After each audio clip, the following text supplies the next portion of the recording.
శ్రీకాకుళంలో శుక్రవారం ఉదయం జరిగిన మీడియా సమావేశంలో మాట్లాడుతున్న కేంద్ర మాజీ మంత్రి కాంగ్రెస్ పార్టీ సీనియర్ నాయకులు చింతామోహన్, పక్కన కాంగ్రెస్ నాయకులు షణ్ముఖరావు. ఒక్కరు గ్యాస్ అయిపోతా ఉంది, గ్యాస్ వస్తుందా రాదా అని ఆందోళనలో ఉన్నారు. మహిళలు మొదలుకొని అందరూ రేపటికి అన్నం వండుకునేదానికి కూడా సరిపోయే సామగ్రి లేదు ఈరోజు భారతదేశంలో. దీనికంతటికి కారణం ఒకే ఒక్కటి, క్షమించాలి చెప్తాం దానికి, sex racket, Epstein sex racket. ఈ ఎప్స్టీన్ అనేవాడు తెలుగు భాషలో చెప్తున్న దానికి మీరు క్షమించాలి, ముండల సప్లయర్. ఆ ప్రపంచ అధినేతలకి, దేశాధినేతలకి, పెద్ద పెద్ద పెట్టుబడిదారులు కూడా ముండల సప్లయర్ వీడు మన దేశంలోనే కాదు, బయట దేశాల్లో కూడా రష్యా పాపల్లో చిన్న బిడ్డలను, 20-30 ఏళ్ల బిడ్డలను సెక్స్ ర్యాకెట్ లో ఇన్వాల్వ్ చేశాడు. అనుమానమే లేదు దీంట్లో. ట్రంప్ మొదలుకొని మైక్రోసాఫ్ట్ అధినేత వరకు దీంట్లో కూరుకొని పోయారు. మన దేశంలో కూడా కొంతమంది ఉన్నారు, వాళ్ళ పేర్లు కూడా త్వరలో రాబోతున్నాయి. ఈ ఎప్స్టీన్ ఫైళ్ళన్నీ, ఈ ఫైళ్లలో ఏముంది? న్యూడ్ రహస్యాలు. వీళ్ళు చేసినటువంటి తప్పులన్నీ న్యూడ్ ఫోటోల్లో, వీడియోల్లో ఉన్నాయి. దీన్ని ఇరాన్ దేశంలో కొన్ని ప్రాంతాల్లో, టెహ్రాన్లో ఉన్నాయన్న అనుమానంతో బాంబుల దాడిని ప్రారంభించారు. మరి ఇంకొక విషయం చెప్పుకోక తప్పదు. ఈ బాంబులు వేసే యుద్ధం ప్రారంభించే 2 రోజులకు ముందు మన దేశ ప్రధానమంత్రి ఇజ్రాయెల్ కు పోవడం గమనార్హం. ఎందుకు వెళ్ళాడు? 2 రోజుల ముందు దేశ ప్రధానమంత్రి ఇజ్రాయెల్ కు పోయి శాలువా కప్పించుకోవాల్సిన అవసరం ఏంది? దీనివల్ల వచ్చినటువంటి మరి ప్రయోజనాలు ఏంటి? ఇది దేశ ప్రజలే కాదు, అందరూ ఆలోచించాల్సినటువంటి విషయం. గత 3 సంవత్సరాలుగా ఇది జరుగుతూ ఉంది. 30 ఏళ్ల రష్యా అమ్మాయిలను దేశాధినేతలు, 70-80 సంవత్సరాల దేశాధినేతలు మరి దీంట్లో ఇన్వాల్వ్ కావడం అనేది ప్రపంచ రహస్యం. అందుకొరకే యుద్ధం ప్రారంభమైంది. ఆ ఫైళ్ల కొరకు, ఎప్స్టీన్ ఫైళ్ల కొరకు. ఆ యుద్ధం ప్రారంభమైన తర్వాత మరి ఇరాన్ వాళ్ళు పైన పడినటువంటి బాంబు మూతలకు వాళ్ళు మూసేశారు. నౌకలు అటు ఇటు తిరగకుండా. గ్యాస్ ఆగిపోయింది, పెట్రోల్ ఆగిపోయింది, డీజిల్ ఆగిపోయింది. దేశం సంక్షోభంలో పడిపోయింది. భారతదేశమే కాదు, అన్ని ప్రపంచ దేశాలు. మరి గ్యాస్ ధరలు పెరగబోతున్నాయి. 1000 రూపాయలు ఉన్నటువంటి గ్యాస్ 1500 రూపాయలు కాబోతుంది తొందరలో. 3 నెలలకు ఒక గ్యాస్ సిలిండర్ వస్తుందని నమ్మకం లేదు. 20 రోజులకు ఒక గ్యాస్ సిలిండర్ ఈరోజు ఇస్తుంటే కనీసం 3 నెలలకు ఒక గ్యాస్ సిలిండర్ వస్తుందన్న నమ్మకం లేదు. దీనికంతటికి కారణం దేశాధినేతలు మరి అభ్యుదయవాదులుగా ఉండకుండా సెక్స్ ర్యాకెట్ లో మునిగిపోవడమే కారణం.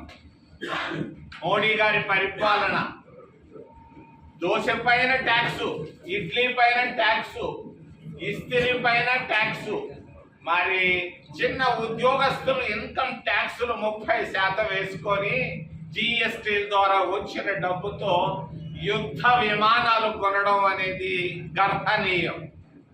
యుద్ధ విమానాలు కొనేదానికి ఇక్కడ చిన్న మరి బలహీన వర్గాల నుంచి, చిన్న ఉద్యోగస్తుల నుంచి ట్యాక్సులు కలెక్ట్ చేసి అక్కడ యుద్ధ విమానాలు అవసరమా? డాక్టర్ మన్మోహన్ సింగ్ గారు ప్రధానమంత్రిగా 10 ఏళ్ళు ఉన్నారు. జవహర్లాల్ నెహ్రూ గారు 15 సంవత్సరాల పైన ఉన్నారు.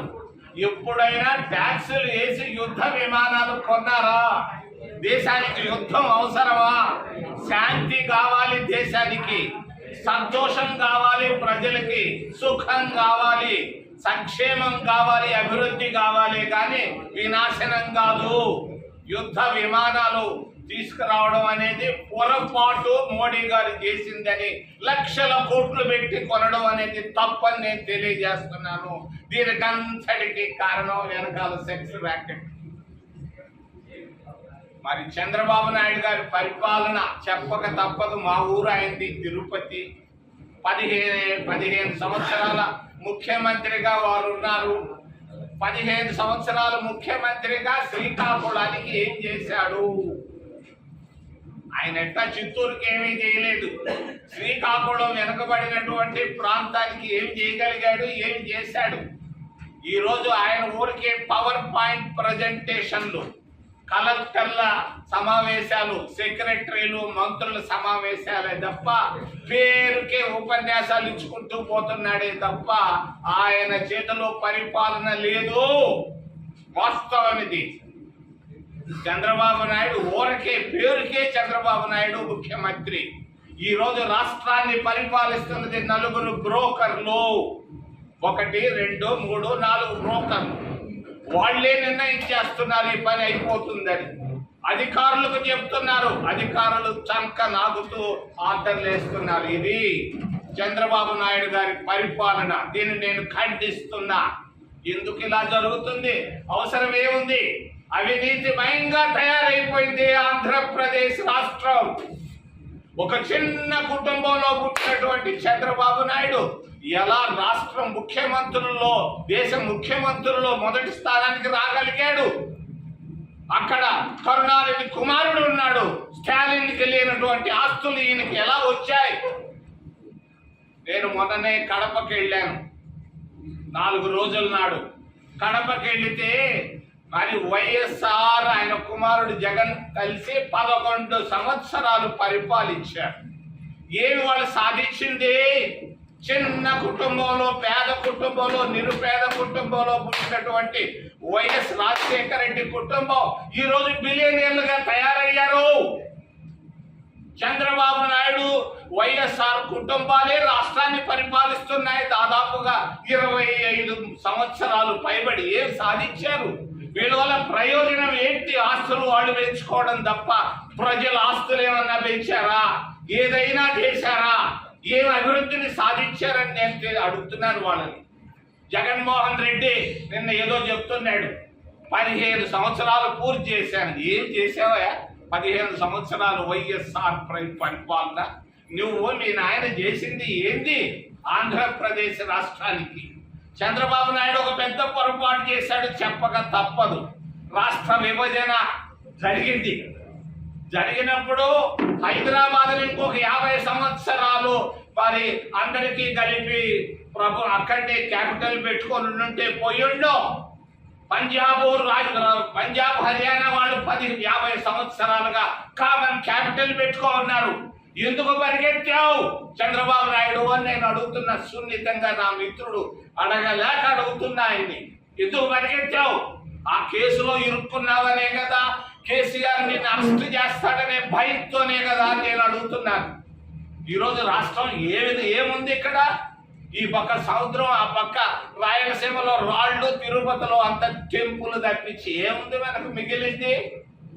ఈ పరిస్థితుల్లో రాష్ట్రం ఉందని తెలియజేస్తూ అభివృద్ధి ఇక నుంచి ఆగిపోయినట్టే అనుకోవచ్చు. సంక్షోభంలో పడిపోయింది దేశం.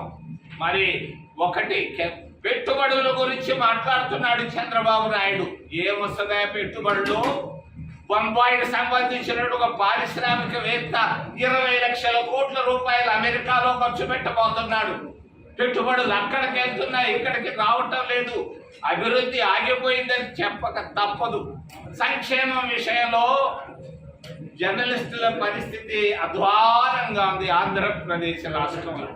ఇళ్ల స్థలాలు అడిగితే కూడా ఇవ్వలేకపోతున్నాడు. కోటీశ్వరులకు మాత్రం 100 ఎకరాలు పంచి పెడుతున్నాడు మన చంద్రబాబు నాయుడు. జర్నలిస్టులకు కూడా అయ్యా ఇళ్ల స్థలాలు మేము తిరుపతిలో ఇచ్చాం, అందరూ కోటీశ్వర్లు అర్ధ కోటీశ్వర్లు అయ్యారు, శ్రీకాకుళంలో ఎందుకు ఇవ్వలేకపోతున్నావు ఓ చంద్రబాబు నాయుడు అని నేను అడుగుతున్నా.